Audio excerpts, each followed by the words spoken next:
तो चलिए अब आगे बढ़ेंगे और बात बाबा सिद्दीकी मर्डर की करेंगे। दरअसल बाबा सिद्दीकी हत्याकांड में मुंबई पुलिस अब तक 26 आरोपियों को गिरफ्तार कर चुकी है, लेकिन 27वां आरोपी जीशान अख्तर अभी भी पुलिस की गिरफ्त से बाहर। और अब जीशान अख्तर का जो वीडियो सामने आया है वो इस हत्याकांड का कनेक्शन सीधा पाकिस्तान से जोड़ रहा है। रिपोर्ट आपको दिखाते हैं।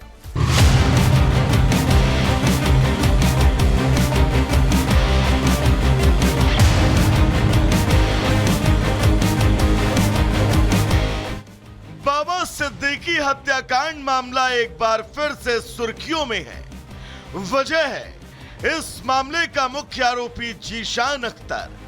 जी हां, वही जीशान जिसकी तलाश में मुंबई पुलिस लगातार छापेमारी कर रही थी, लेकिन बाबा सिद्दीकी के मर्डर के 4 महीने बाद भी अब तक वो पुलिस की गिरफ्त से बाहर है।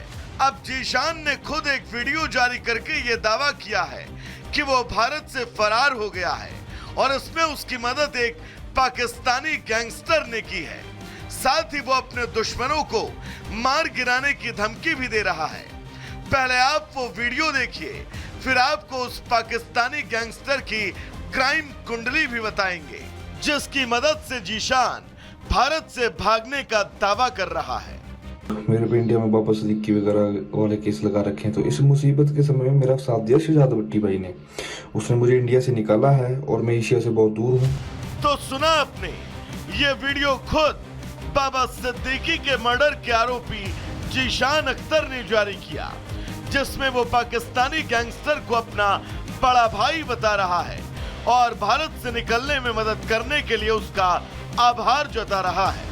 जीशान डंके की चोट पर कह रहा है कि वो भारत से फरार हो चुका है और उसकी मदद पाकिस्तान के गैंगस्टर शहजाद भट्टी ने की।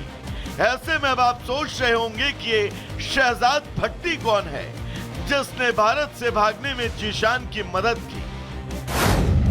दरअसल शहजाद भट्टी पाकिस्तान का गैंगस्टर है।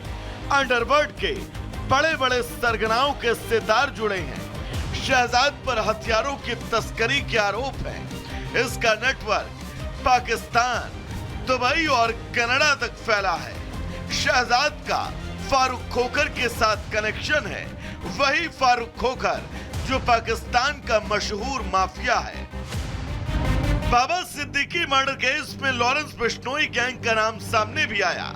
खास बात ये कि इस पाकिस्तानी गैंगस्टर शहजाद का लॉरेंस गैंग के साथ भी कनेक्शन है।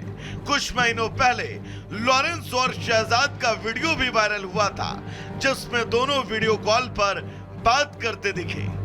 हालांकि जब हमने इस दावे की सच्चाई जानने के लिए मुंबई पुलिस से संपर्क किया, तो पुलिस के सूत्रों ने इस दावे को सिरे से खारिज कर दिया और पुलिस इसे गुमराह करने का महज तरीका बताती रही, क्योंकि पुलिस को जीशान की आखिरी लोकेशन भी भारत में मिली थी, जिसे वो जल्द गिरफ्तार करने का दावा कर रही है। Bureau report, Republic Bharat. और बात एक बड़ी खबर की करते हैं और बड़ी खबर उड़ीसा से आ रही है। उड़ीसा में रेल हादसा हुआ है। जी हां, टिटलागढ़ में मालगाड़ी जो है पटरी से उतरी, लेकिन किसी के हताहत होने की खबर नहीं है। यह बड़ी खबर आपको बता रहे हैं। उड़ीसा से खबर आ रही है जहां रेल हादसा हुआ है टिटला में। जी हां, टिटलागढ़ में एक मालगाड़ी पटरी से उतर गई, लेकिन किसी के भी हताहत होने की खबर नहीं है, यानी जान माल का नुकसान नहीं हुआ है। लेकिन ये वो रेल मालगाड़ी देखिए कैसे पटरी से उतरी है और उड़ीसा में यह हादसा हुआ है। टिटलागढ़ जहां यह हादसा हुआ है वो जगह बताई जा रही है जहां पर यह हादसा हुआ है। मालगाड़ी की बोगियां जो हैं वो पटरी से उतर गई हैं, लेकिन किसी भी जान माल के नुकसान की खबर नहीं है। तस्वीरें भी हम आपको दिखा रहे हैं। टिटलागढ़ में हादसा हुआ है, मालगाड़ी बेपटरी हुई, लेकिन किसी के हताहत होने की खबर नहीं है।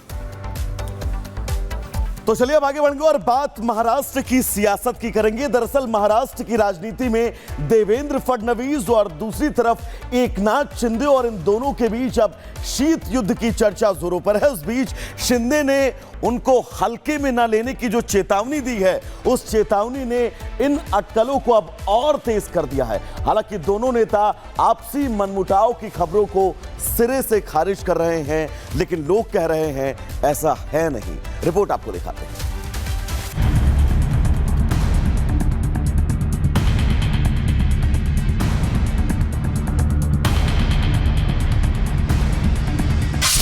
मुझे हल्के में मत लेना। मुझे हल्के में मत लेना। जिसने हल्के में लिया वो पछताया। जब हल्के में लिया तो 2022 में टांगा पलटी कर दिया। समझने वाले संकेत समझ लें। ये इशारा जिनको समझना है वो समझ ले। शिवसेना प्रमुख और महाराष्ट्र के डिप्टी सीएम एकनाथ शिंदे ये चेतावनी किसे दे रहे हैं, किसे कह रहे हैं कि उनको हल्के में मत लेना? क्या ये वार्निंग उद्धव ठाकरे को है या किसी और को, जिसको वो कड़ा मैसेज देना चाहते हैं? मैं एक कार्यकर्ता हूँ, सामान्य कार्यकर्ता हूँ, लेकिन बाला साहब और दिघे साहब का कार्यकर्ता हूँ। ये समझ के मुझे सबने लेना चाहिए और इसलिए जब हल्के में लिया तो 2022 में टांगा पलटी कर दिया, सरकार को बदल दिया। मैंने उस वक्त कहा था विधानसभा के पहले मेरे भाषण में कि मैं और देवेंद्र जी 200 से ज्यादा सीटें लाऊंगा, तो 232 सीट आई है और इसलिए मुझे हल्के में मत लेना। ये इशारा जिनको समझना है वो समझ ले। आजकल महाराष्ट्र की राजनीति में मुख्यमंत्री देवेंद्र फडणवीस और उप मुख्यमंत्री एकनाथ शिंदे के बीच भी शीत युद्ध चलने की खबरें। सीएम फडणवीस की कई सरकारी मीटिंग में डिप्टी सीएम शिंदे का शामिल ना होना, सीएम के समानांतर शिंदे का विभागों की समीक्षा बैठक लेना, मुख्यमंत्री राहत कोष के बावजूद उप मुख्यमंत्री चिकित्सा सहायता प्रकोष्ठ की स्थापना करना, बतौर सीएम एकनाथ शिंदे का 1310 बसों का कॉन्ट्रैक्ट सीएम बनने के बाद फडणवीस की तरफ से रद्द करना, रायगढ़ और नासिक जिलों के संरक्षक मंत्रियों का नियुक्ति पर अनबन जैसे कई ऐसे फैसले हैं जिन पर बीजेपी और शिवसेना में मतभेद उभरे हैं। हालांकि डिप्टी सीएम शिंदे दावा कर रहे हैं कि उनके बीच कोई अनबन नहीं है, सब ठंडा ठंडा कूल है। तो ये ऐसा कुछ भी नहीं, ये बनाया हुआ सब ये है कि ये पैरेलल है, सब एक टीम बनकर हम काम कर रहे हैं और इसलिए हमारा एजेंडा एक ही है, इस राज्य को आगे बढ़ाना, इस राज्य का विकास करना। कोल्ड वार बोल रहे हैं, क्या बोल रहे हैं आप लोग, ये कोई ऐसा कुछ भी नहीं है। ये हमारी महाविकास आघाड़ी नहीं है, इंडिया अलायंस नहीं है, महायुति है। महाविकास आघाड़ी गठबंधन का कहना है कि राजनीतिक फायदे के कारण दोनों दल एक दूसरे से आगे बढ़ने की दौड़ पर खुलकर नहीं बोल रहे, लेकिन साफ दिख रहा है कि महाराष्ट्र में एक समानांतर सरकार चल रही है। उद्धव